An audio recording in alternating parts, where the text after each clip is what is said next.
Hello student. आज का हमारा टॉपिक है पेनक्रियास एंडोक्राइन ग्लैंड। इससे पहले मैंने आपको adrenal gland, pituitary gland, thyroid gland के बारे में बता चुके हैं। तो आज स्टार्ट करते हैं हम पेनक्रियास ग्लैंड।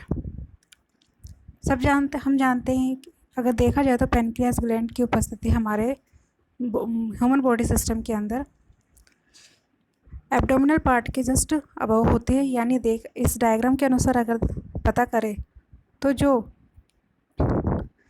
ड्यूडेनम होती है, ड्यूडेनम के लेफ्ट साइड पर एक पत्तीनुमा स्ट्रक्चर जो होता है वो पेनक्रियास का होता है, जिससे कुछ बाइल डक्ट जुड़ी हुई रहती है।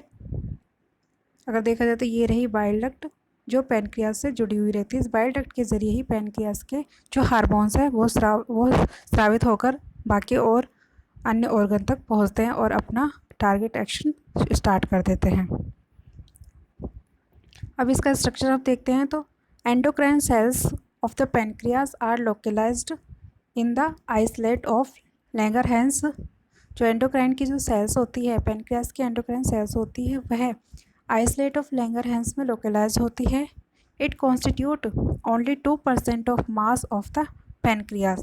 यह केवल 2% ही रखती है। 2% मास ऑफ पेनक्रियास का पार्ट होता है। The human pancreas contain about 1 million islet of Langerhans. जो ह्यूमन पेनक्रियास होती है उसके अंदर 1 मिलियन आइसलेट ऑफ लैंगरहैंस होती है, which are distributed through the organ, जो कि पूरे ऑर्गन में डिस्ट्रीब्यूट होती है, but more commonly found in the tail. ज़्यादातर जो पोर्शन होता है आइसलेट ऑफ लैंगरहैंस का वो टेल पोर्शन में होती है। तो हम जानते हैं कि पेनक्रियास जो होती है, पेनक्रियास दो तरह से काम करती है। एक्सोक्राइन ग्लैंड के रूप में भी काम करती है और एंडोक्राइन ग्लैंड के रूप में भी काम करती है। अब है आइसलेट ऑफ लैंगरहैंस, जिसमें कई प्रकार के सेल्स होती है। फर्स्ट है alpha cell, second beta cells, तीसरी डेल्टा सेल और फोर्थ है एफ सेल्स। तो अल्फा सेल्स होती है, it is localize in the periphery of the islet and secrete glucagon. जो अल्फा सेल्स होती है उससे ग्लूकागोन हार्मोन रिलीज होता है, ये अल्फा सेल्स है। दूसरी है बीटा सेल्स, जो कि लगभग 75% भाग होता है।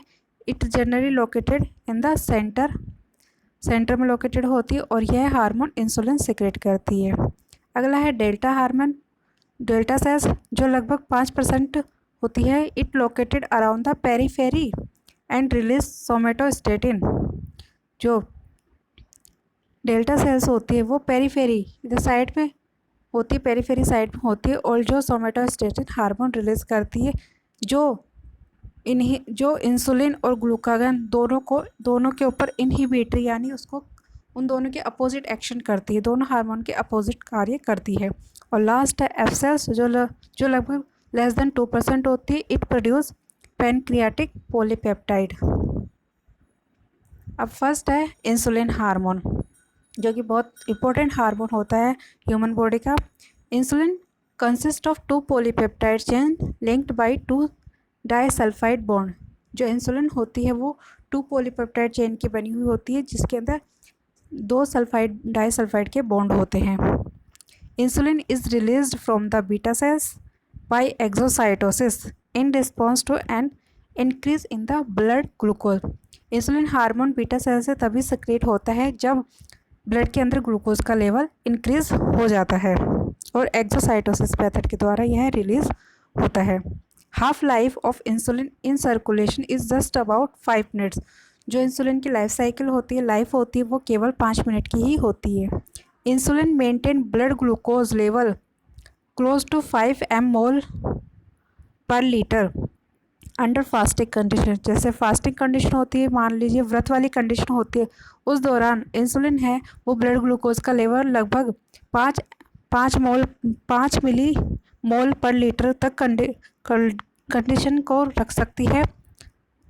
And then but it may temporarily rise as a high as 8 millimole per litre after a meal. जब खाना खा लेते हैं, आफ्टर खाना खाने के बाद इसका जो लेवल है वो 8 मिलीमोल पर लीटर हो जाता है। Overweight and obese people show higher basal level of insulin.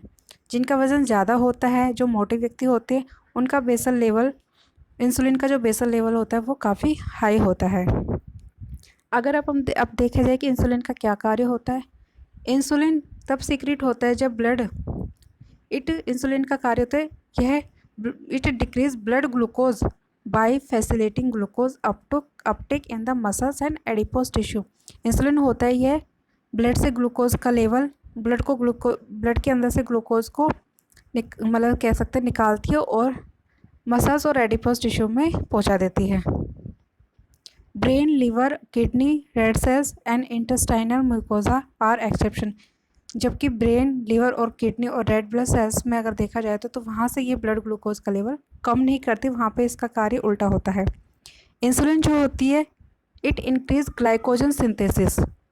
Glycogen यानी ग्लूकोज का ग्लाइकोजन में चेंज होना, तो यह जो लिवर के अंदर ग्लाइकोजन सिंथेसिस इंक्रीज करती है और इट डिक्रीज ग्लाइकोजन ब्रेकडाउन, और लिवर के अंदर ही और बाद में ग्लाइकोजन ब्रेकडाउन करती है, जिसे हम ग्लाइकोजिनोलाइसिस भी कहते हैं। Insulin is a anabolic hormone, catabolic नहीं है, यह एक एनाबोलिक हार्मोन है। And it promote the rate of protein synthesis, यह प्रोटीन सिंथेसिस को प्रमोट करता है। It stimulating amino acid Uptake in liver and skeletal muscles, यह जो अमीनो एसिड का लिवर में अपटेक होता है और स्केलेटल मसल से अपटेक करती है और प्रोटीन सिंथेसिस का निर्माण करती है। It inhibiting protein breakdown and it inhibiting conversion of amino acid to glucose, जिसे हम ग्लूकोनियोजेनेसिस कहते हैं। से अगला है insulin promote storage of fat. Insulin का जो कार्य होता है वो फैट का स्टोरेज करना, यानी वसा का स्टोरेज करना, एंड डिक्रीज इट्स यूटिलाइजेशन, और इसके मतलब कि फ़ैट को यूज़ करने की क्षमता को कम करता है, यानी जितना ज़्यादा हो सके फ़ैट का स्टोरेज करने का काम करता है। It inhibiting break down of store limit, यह स्टोर लिमिट जो भी लिपिड होता है वो स्टोर उसको इनहिबिट यानी तोड़ने का काम कम कर देता है, कम से कम उसका कार्य करता है। And it decrease free fatty acid in the level of circulation.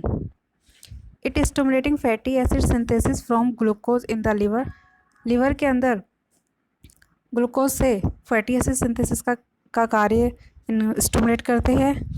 Promoting glycerol synthesis in lipid cells, lipid cells के अंदर ग्लिसरॉल सिंथेसिस को प्रमोट करती है। Promoting carbohydrate utilisation so that fat is spread. And last is insulin, it decrease plasma level of potassium ion, plasma level के अंदर potassium ion को कम कर देती है। अब है डायबिटीज़ मेलाइटस, यह कैसे होता है। इट रिजल्ट्स फ्रॉम हाइपोसिक्रेशन और hypo activity of insulin hormone, insulin hormone के कम कार्य करने की वजह से यह डायबिटीज़ मेलाइटस नामक रोग हो जाता है। यह 3 प्रकार की कंडीशन होती है इसमें। पहला है पोलीयूरिया, दूसरी है पोलीडिप्सिया और तीसरी है पोलीफेजिया।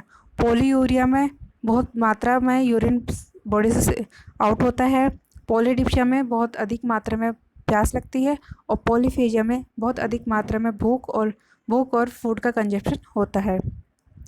और हाइपर इंसुलिनिज्म यानी कि excessive insulin secretion resulting in hypoglycaemia, अगर इंसुलिन का हार्मोन ज़्यादा सिक्रेट हो रहा है तो हाइपोग्लाइसीमिया की कंडीशन उत्पन्न हो जाती है। तो यानी देखा जाए जो डायबिटीज़ मेलाइटस है वो इंसुलिन हार्मोन के कम सिक्रेशन से उत्पन्न होती है। अब है दूसरा हार्मोन ग्लूकागोन, जो कि पैनक्रियास सेल्स के अल्फा सेल से सिक्रेट होता है।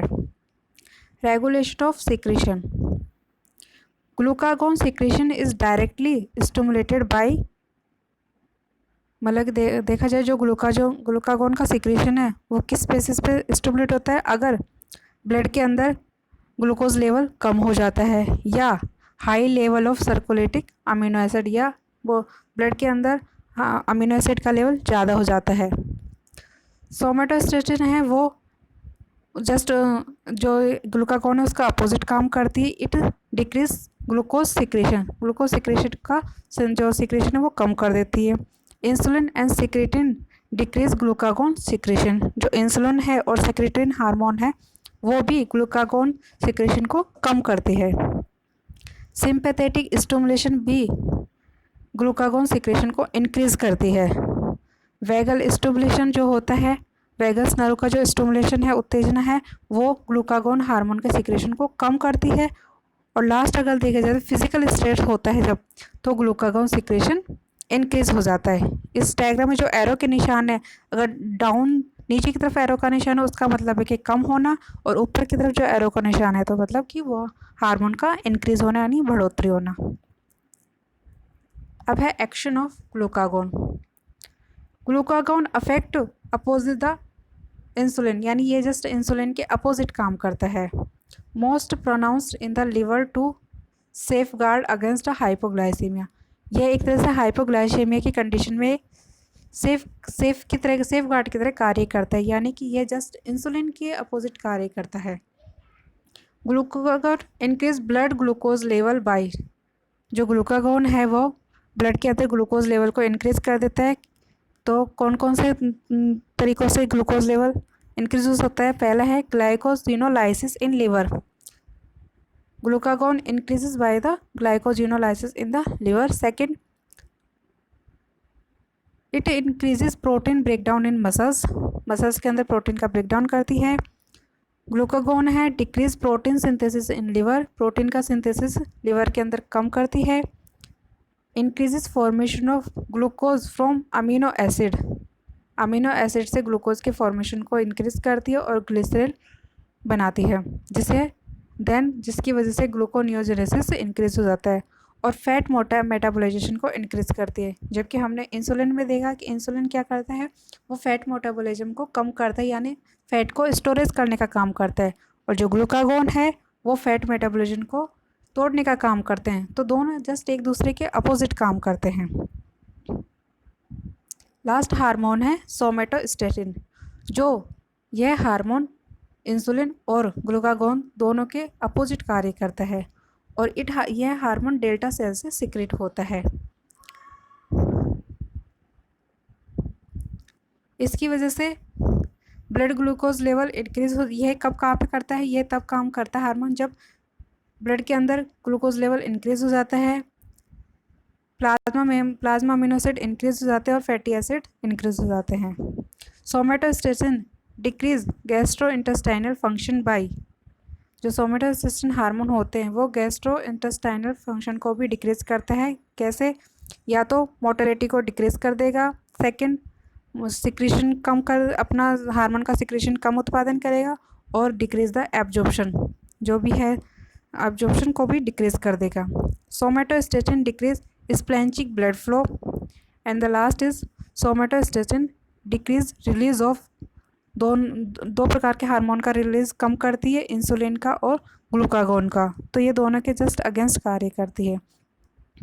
तो आज के इस लेक्चर में हमने इंसुलिन, ग्लूकागोन और सोमेटोस्टेटिन हार्मोन के कार्य के बारे में पढ़ा कि इनसे क्या क्या ये किस तरह के कार्य करती है, और इनकी बढ़ोतरी और या कमी की वजह से क्या क्या प्रॉब्लम हो सकती है। Thank you.